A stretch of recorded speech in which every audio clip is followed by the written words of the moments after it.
India गठबंधन के जो सीनियर नेता हैं, तेजस्वी जी हैं, बाकी पार्टियों के जो नेता हैं, उनका भी मैं यहाँ स्वागत करता हूँ।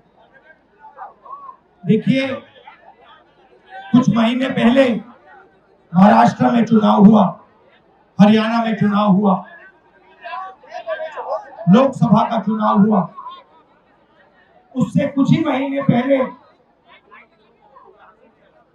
लोकसभा के चुनाव के कुछ ही देर बाद महाराष्ट्र और हरियाणा में विधानसभा का चुनाव हुआ। लोकसभा के चुनाव में महाराष्ट्र में इंडिया गठबंधन मेजॉरिटी लेके आए, जीत के आया, और विधानसभा के चुनाव में कुछ ही महीने बाद इंडिया गठबंधन बुरी तरह हारा। उस समय हमने कुछ ज्यादा बोला नहीं, मगर हमने काम शुरू किया। 21वीं सदी है, डेटा की सदी है, डेटा की सेंचुरी है। हमने डेटा देखना शुरू किया, और जैसे ही हमने डेटा देखना शुरू किया, हमें पता लगा कि लोकसभा में और विधानसभा में 1 करोड़ नए वोटर शामिल हुए। मतलब विधानसभा में 10% ज्यादा वोटरों ने वोट किया। और जब हमने पता लगाया कि ये वोटर कहां से आए, ये कौन है, तो आश्चर्य की चीजें निकली। हर कंस्टिट्यूएंसी में जहां भी वोटर बढ़े, जिन जिन कंस्टिट्यूएंसी में वोटर बढ़े, वहां पर बीजेपी जीती। सारे के सारे वोट, जो नए वोट आए, वो सारे के सारे बीजेपी को गए।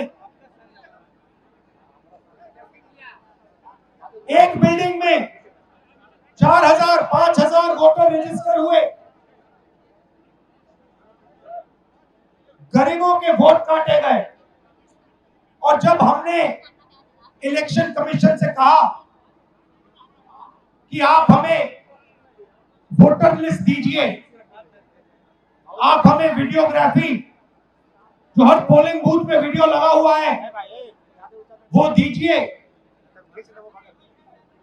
इलेक्शन कमीशन बिल्कुल शांत हो गया, चुप हो गया, एक शब्द नहीं कहा।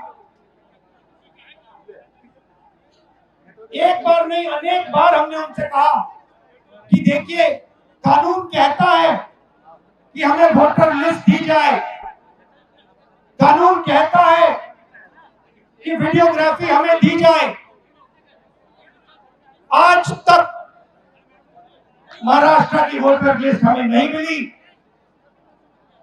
वीडियोग्राफी का कानून बदल दिया, क्योंकि वो सच्चाई छुपाना चाहते हैं। यहाँ पे हम आए हैं, 7 मूर्ति हमारे पीछे है। यहाँ लोग शहीद हुए, संविधान के लिए शहीद हुए, और संविधान में लिखा है कि हिंदुस्तान के हर नागरिक को, चाहे वो किसी भी जात का हो, किसी भी धर्म का हो, हर नागरिक को एक एक वोट मिलना चाहिए। इलेक्शन कमीशन, मैं आपको साफ बोल रहा हूं, और आप जानते हो, मैं बिना बात को समझे, बिना गहराई में जाकर मैं नहीं बोलता हूं। मैं हिंदुस्तान की जनता को और बिहार की जनता को कह रहा हूं कि महाराष्ट्र का चुनाव चोरी किया गया था, और जैसे महाराष्ट्र का चुनाव चोरी किया गया था, वैसे ही बिहार का चुनाव चोरी करने की कोशिश की जा रही है। देखिए, उन्हें पता लग गया कि हमने महाराष्ट्र मॉडल समझ लिया है, इसीलिए वो हम नया बिहार मॉडल लाए हैं। और मैं आपको साफ बताना चाहता हूं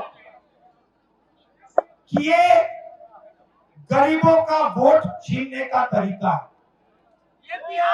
ये और मगर ये इन लोगों को मालूम नहीं है कि ये बिहार है। ये बात समझे नहीं है, ये बिहार है और बिहार की जनता ये कभी नहीं होने देगी। हमारे लोग इलेक्शन कमिश्नर से जाके मिले,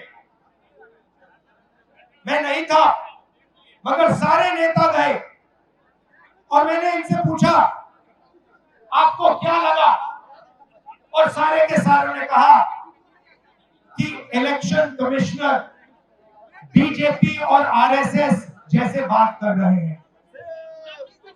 वो भूल गए हैं कि वो किसी राजनीतिक पार्टी के नहीं है, वो हिंदुस्तान के इलेक्शन कमिश्नर है और उनका काम इस संविधान की रक्षा करने का है।